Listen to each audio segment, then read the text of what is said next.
L'Assemblée de la transition, l'AT60, ce sont 60 personnes tirées au sort dans la communauté universitaire. Des étudiants, des professeurs, des scientifiques, des responsables administratifs et techniques qui ont consacré du temps, 6 après-midi, pour évaluer la stratégie de transition de l'université et pour aller plus loin.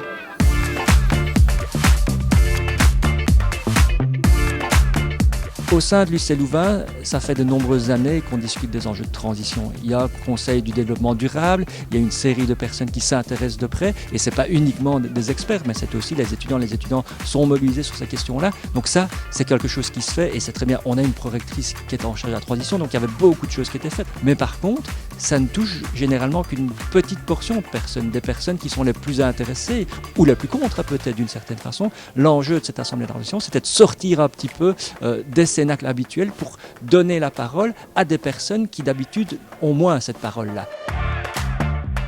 Réfléchir ensemble, co-construire ensemble l'ensemble des recommandations qui doivent être applicables au niveau universitaire. Franchement, pour moi, c'est une très belle approche puisqu'elle donne la parole à tout le monde et tous les corps sont représentés. On vient vraiment tous de différents horizons. Même au niveau de nos études, parce qu'on a des étudiants, mais pas étudiants que de la même faculté, pareil pour les travailleurs. Et du coup, c'est chouette parce qu'on rencontre vraiment différentes personnes qui apportent chacun leur point de vue vis-à-vis de leur situation. L'Assemblée de la transition, elle a travaillé sur différentes thématiques, toutes les thématiques qui touchent en fait aux questions de transition. C'est l'enseignement, c'est la recherche, c'est la mobilité, c'est la consommation, c'est la mobilisation, c'est aussi le patrimoine bâti, la biodiversité.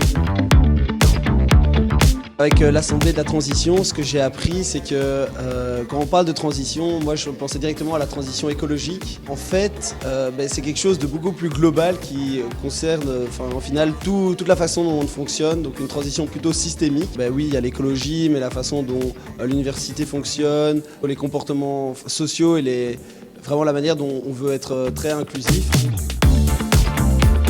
Le travail en petits groupes aussi qui permet d'être très focalisé et de mener finalement assez rapidement à des solutions de reformulation, à trouver de nouvelles idées.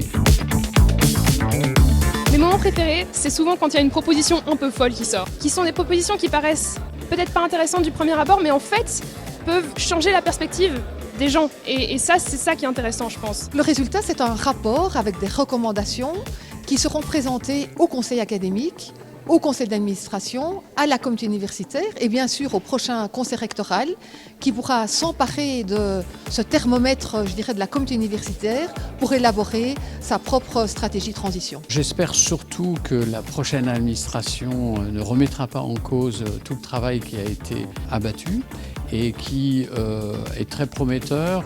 J'espère que la nouvelle administration pourra reprendre à son actif ce travail et implémentera dans un délai, je dirais, d'un mandat, au moins, je dirais, 80% des recommandations qui ont pu être émises. On est bien conscient que certaines sont plus difficiles à mettre en place que d'autres, mais certaines peuvent être mises en place dans un délai vraiment très court. Je crois qu'on l'a fait de bon cœur et avec bonne volonté, donc j'espère que maintenant ça sera aussi entendu et traduit dans des actions concrètes. Le vœu que je formule pour cette université, c'est que nous puissions atterrir collectivement en créant ces chemins de la transition qui sont bien sûr complexes, mais où seule l'intelligence collective et les points de vue parfois différents, et c'est bon les points de vue